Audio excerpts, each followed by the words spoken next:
Ерөнхий венттгэгч Sow Media. За юу байцгаана манайхан Аригун базааны маань цоо шинхэн дугаар эхлэхэд бэлэн боллоо. Та бүхэн яг одоо subscribe дараарай.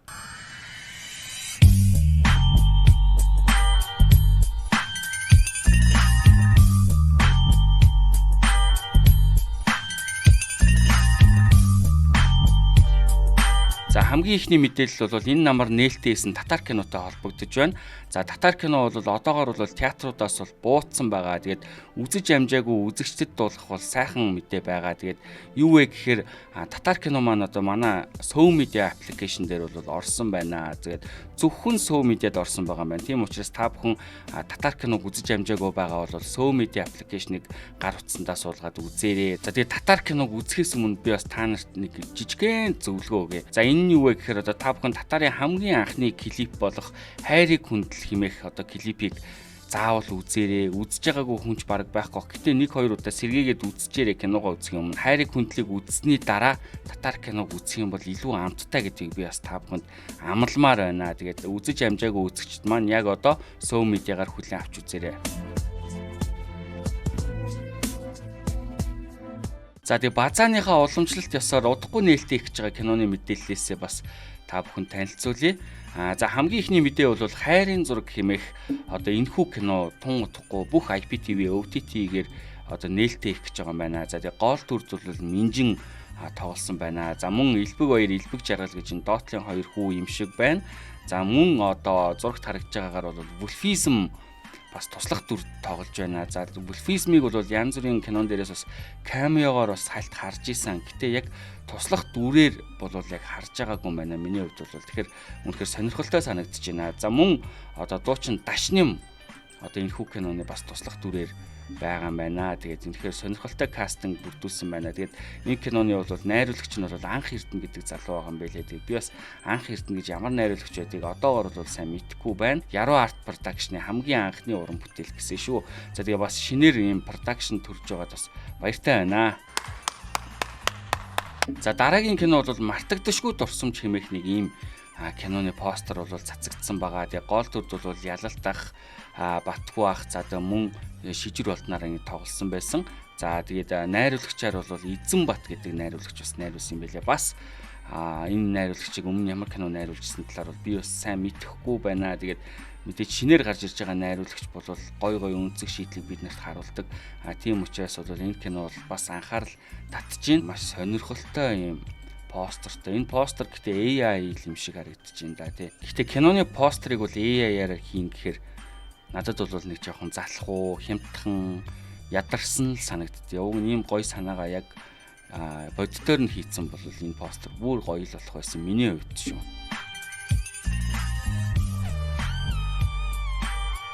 За дараагийн мэдээлэл бол албан бус мэдээллүүд байна. Юу вэ гэхээр одоо уран бүтээлчид өөрсдийнхөө стори дээр ч юм уу те Facebook дээр ингээд жижигхэн тийс хийсэн уран бүтээлтэй холбоотой зураг хөргөө тавьсан тиймэрхүү мэдээллүүдийг бол манай үзэгч уншигчид бол над руу явуулдаг байгаа. За тэгээд хамгийн ихэнд нь бол найруулагч Тамир өөрийнхөө Facebook-ийн стори дээр нэг ийм зургийг оруулсан байна. Юу вэ гэхээр мэдээж шинэ уран бүтээлтэй орсон байх шиг харагдаж байна. За тэгээд Тамир маань одоо саяхан Made by Тамир Entertainment гэдэг өөрийнхөө шинэ entertainment-ийг үүсгэн байгуулсан байсан. Та бүхэн одоо цөөн цаг кинон дээрээс бол харсан баха. За тэгээд Тамир бол өөрийнхөө шинэ киног бол хийж байгаа нь энэ одоо зурагнаас бол харагдаж байна. За тэгээд ямар уран бүтээл болж байгаа, ямар юм хийж байгаа гэдэг нь бол тун утгагүй бас албан ёсны мэдээгээр албан ёсны бас постероор харагдах байхаа. Тэгээд амжилт хүсье. За дараагийн одоо тийс хийсэн мэдээлэл бол Андрей Толстой хэмээх энэ залуу бол өөрийн стори дээр нэг ийм киноны дублний зураг оруулсан байна. Зөвшөөрөл уран сайхны кино. За найруулагч Ган Баяр, камера Балчка гинэ. За бас нэг ийм кино бас хийгдэж байгаа юм байна. Манай одоо уншигч над руу явуулсан байгаа. За дараагийн тийс бол одоо залуу жүжигчин Хэрлэн буюу Хэку өөрийнхөө Facebook хуудсан дээр нэг ийм мэдээлэл тавьсан байсан. Энэ дэлдэ охин яагаад муухай царайлж байгаа нь удахгүй он гараад шинэ уран бүтээлээс үзэх нь байна штэ. Мундаг залуус мундаг уран бүтээлчдтэй ажилласан дараагийн ажлаа та бүгддээ төлөвлөхөд ойртсоор гинэ. За тэгэхээр Хэкүүгийн одоо тоглосон шинэхэн кино бол гарах гэж байгаа юм байна. Бас яг албан ёсны постэр юмнууд нь бол байхгүй байна. Гэхдээ он гараад гэхээр бол ер нь бол тун ойрхон байгаа юм байна. Дараагийн постэр одоо киноны трейлер энэ төр нь бол тун утахгүй цацагдах юм байна гэж ойлголоо. Тэгээд Хэкүүтэй амжилт хүсье. Сүүлийн үед бол бас шинээр төрж гарч ирж байгаа мундаг залуу жүжигчдийн нэгэ Усан багаяа дээр бол та бүхэн харсан бах тийм ээ. За тэгээд нээлттэй их гэж байгаа кинонуудтай холбоотой бол ийм одоо альбан болон альбан бус мэдээллүүд байна. Одоо хэдүүлээ кино урлагийнхантай холбоотой ойр зүрийн мэдээсэлт сенсац хэсгийн одоо базар руугаа орцгоё. Тэгээд хамгийн ихний базах сэдв бол одоо Ethic Production-ы жүжигчин Од Баяр буюу одоо Оди өөрийнхөө Facebook дээр нэг ийм нийтлэлийг бичсэн байсан. Хөөе, дид үүдээ. Найз чинь ганцаардаад байна гинэ. За яг юуны учир ингэж бичих болоо бас сонирхолтой тийм ээ.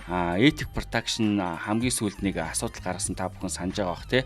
Одоо уг жүжигчин маань одоо нэг асуудлаас болоод хүнд гар хүрсэн тий. Тэр бичлэг нь одоо сошиалаар цацагдсанаас болоод ерөнхийдөө тэрнээс хойш Ethic Production бол нам гүн болсон. Ямар ч уран бүтээл тэрнээс хойш хийгээгүй байгаа. За тэгээд Од Баяр бол бас Ethic Production-аас түр хөндөрсөн, зайгаа авсан гэсэн тийм бас шуум байсан. За тэгээд мань нэр бол ерөнхийдөө энэ постыг харахад бол жоохон ганцаардж байгаа юм болоо. Буцаад одоо Ethic Production-да нэгтгэж байгаа юм болоо. Тэгээд Од Баяр бол ууг нь бол дуу оруулагч юм билээ. Мэргэжлийн дуу оруулагч одоо бидний үздэг кино Google-тэй юу байдیں۔ Тэ бүгдэнд нь дуу оруулдаг ийм залуу юм билээ. За тэгээд ямар ч байсан Ethic Production-да буцаад бас орох байх гэж найдаж байна. Тэгээд юу болох нь хэдүүлээ харж ий тийм ээ. Дараагийн хүн бол одоо найруулагч Цэгмэд байна. Уран бүтээл дээр олон ахтай би цагаа тулахаар дэмждэг төрсөн ганцахтай. За нэг ийм пост бичсэн байсан. Тэгээд энэ юуны тул учир ингээд иймэрхүү юм бичиж байгааг би бас хальт бодлоо. Энэ бол яг Траума киноны яг араас Цэгмэд бол энэхүү постоо бичсэн. Тэгээд Траума киноны одоо постерыг, трейлерыг одоо энэ урдгийнх нь шеэрлэхгүй байгаад байгаа юм болов гэж би бол тухайн үед бол харсан шүү. Ер нь бол Траума киноны талаар хинч юусоо шеэрлэхгүй бүгд тагчиг зөвхөн энэ киноны уран бүтээлчид л шеэрлэдсэн. Тэгэхээр тэрэн дээр манер гомдсон болов гэж би бас харж байна. Тэгээд доор нь бас мэрсэр хүмүүс янз бүрийн бичсэн байсан. За жишээлх юм бол Одон чимэг ихч бол хаяада яг тулсан үед хинт ч иймэрхүү юм бодогдохгүй бас байдаг юм аа. Бичнэ гэдэг өөрийгөө бас тайвшруулахын нэг хэлбэр. Бүх юм хугацаатай. Нэг л мэдгэд өнгөрчихсөн инээмсэгэлцэн явж байна дүүмэн гинэ. За тэгээ ерөнхийдөө манай одоо энэ киноныхан болоод ер нь нэлээд ширүүн одоо 7 хоног өнгөрлөө. Дараагийн базах сэдв бол одоо фитнес коуч, инфлюенсер Магнат TJ-тэй холбогдож байна. Тэрээр одоо саяхан өөрийнхөө Facebook хуудсан дээр нэгэн жүжигчнийг overrated хэмээн нэрлсэн байгаа. Та бүхэн тэрхүү постыг уншиж өгье. Монголын хамгийн overrated жүжигчин хинбэ гэвэл уугнаг хэлнэ. Хөтлөгч хийхдээ ч яагаад хамгийн үнэтэй байгааг нь ойлгодгүй. Хийж гээгүүлсэн уран бүтээлгүй. Тийм ч их авьяасгүй, номин сайдын найзаас цаашгүй гар гэж хардаг. Би дургу биш, дайсан бэлдээгүй. Зүгээр бодит үнэлгээ.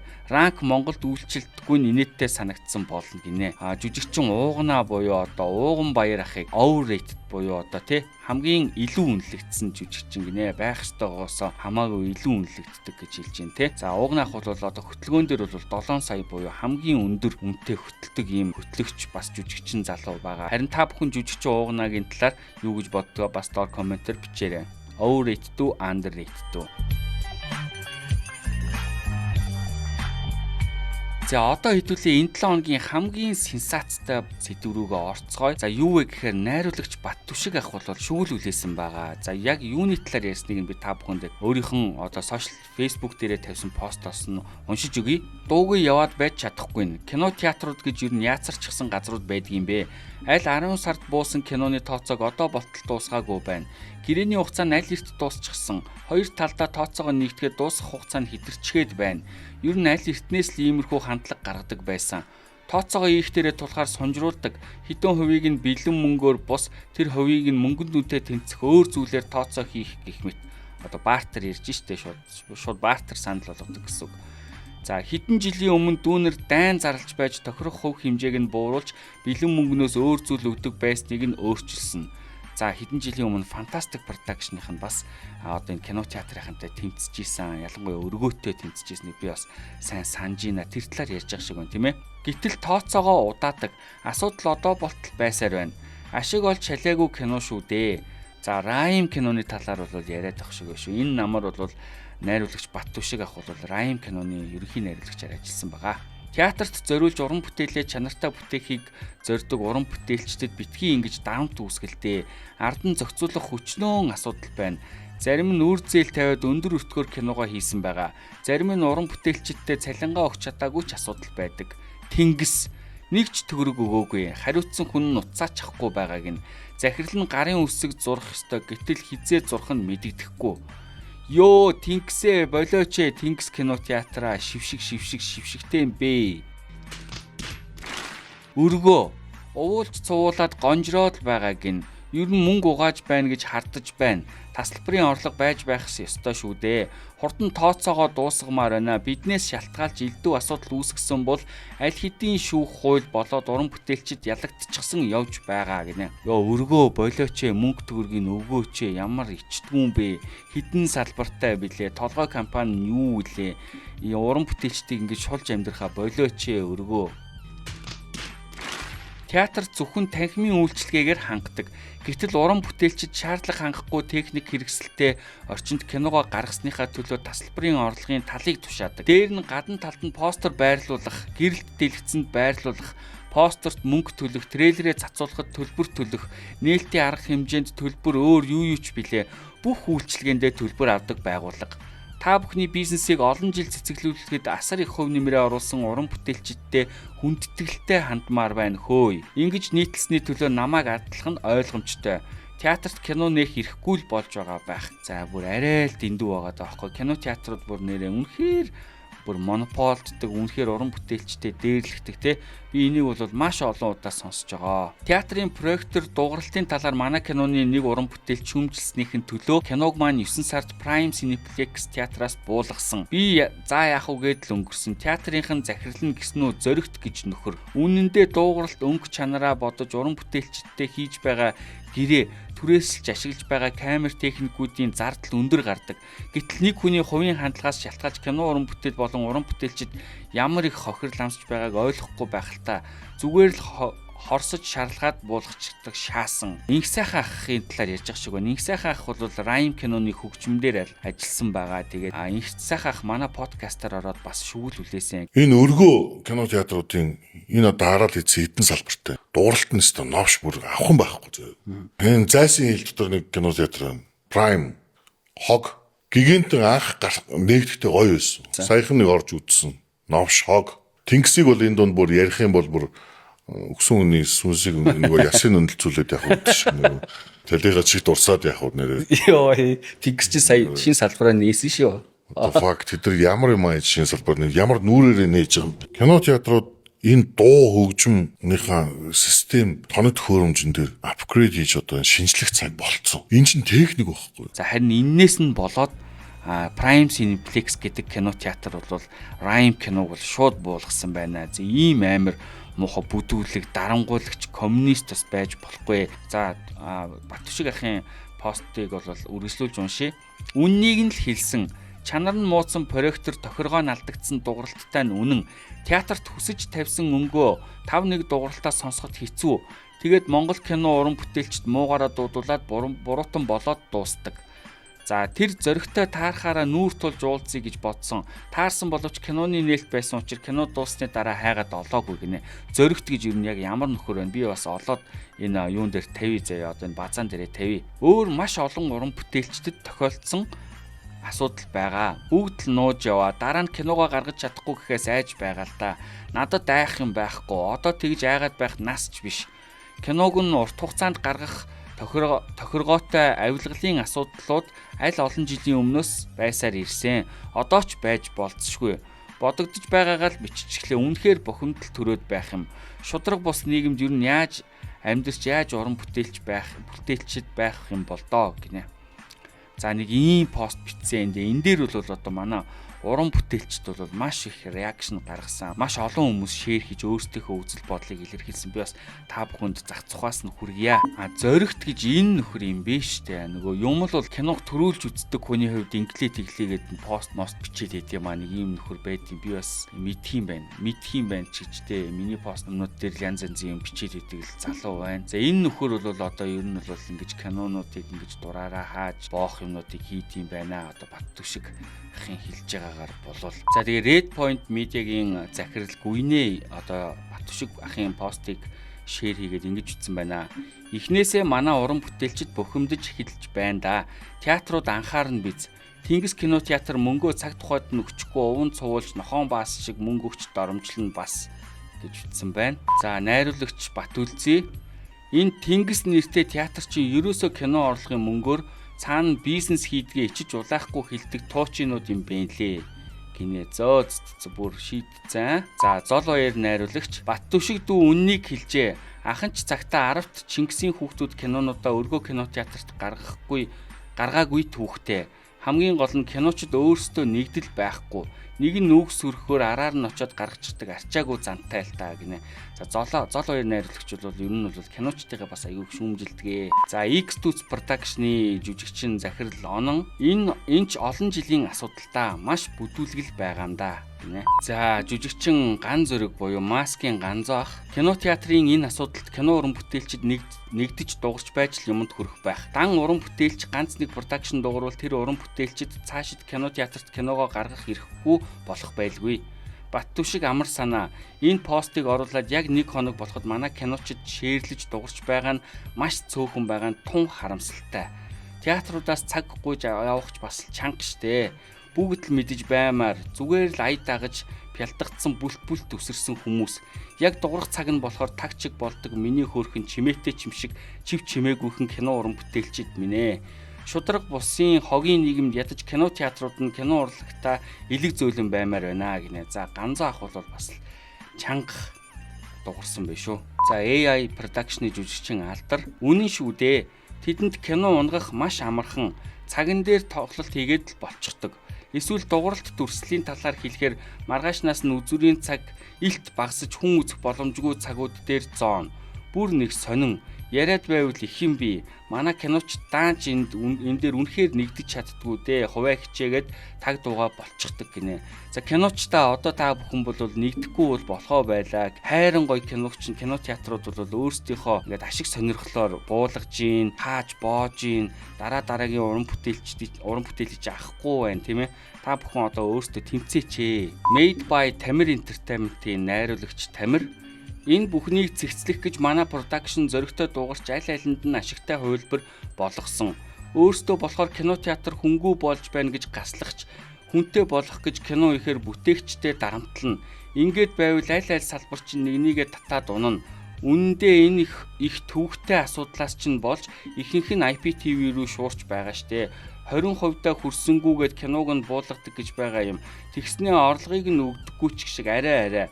Бас манай ганц чулуун дэлгэцээ сайжруулж update хийгээч гэсний төлөө хөөрхий ээж аавын кино болох цөөн цагийг гаргах цагийг нь буулгаж байсан удаатай. Би чимээгүй сонсоод л өнгөрсөн. Уран бүтээлчтэй ингээд дарамтлаад байвал үнэндээ кинотеатрч бас хамт салбараараа унана гэдгийг яагаад ойлгохгүй байгааг л гайхаад байдаг юм гинэ. Ганц чулуун Fantastic Production хэдэн сарын өмнө ингэж бичээд зарим кинотеатрууд шүүмж хүлээж авалгүй энэ постоо устгах гэж тухайн үедээ кинотеатрын зүгээс хэлжил байсан. Яг устгаач. Ер нь манай киночд өөрсдөө нэгдэж нийлээд асуудлынхаа араас явдаггүй. Асуудал өөрсдөр нь ирэхээр л хаа нэг дуугарч байдаг да харамсалтай. За хэдэн сарын өмнө гэдэг нь одоо 3 сарын 11-нд бол ганц чулуун энэхүү постыг бичиж байсан юм байна. Та бүхэнд уншиж өгье.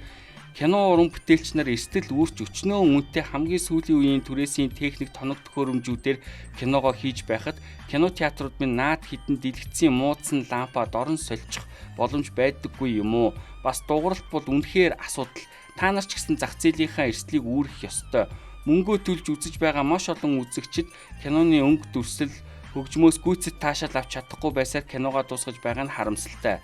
Энэ цаашлаад зураглаач, хөгжмийн зохиолч, гэрэлтүүлэгч, өнгөшүүлтгээд олон хүний уран бүтээлтэд зарцуулсан цаг хугацаа, авьяас мэдрэмжээ шахуун байж хийсэн энэ их хөдөлмөрийг нь үгүй хийж байна. Монгол кинонд алдаа оноо зөндөө бич, дээрх мэрэгжлийн залуус маань сүүлийн үед үнэхээр хичээж сайжирч байгааг ядаж урмыг нь битгий хуглаач гинэ.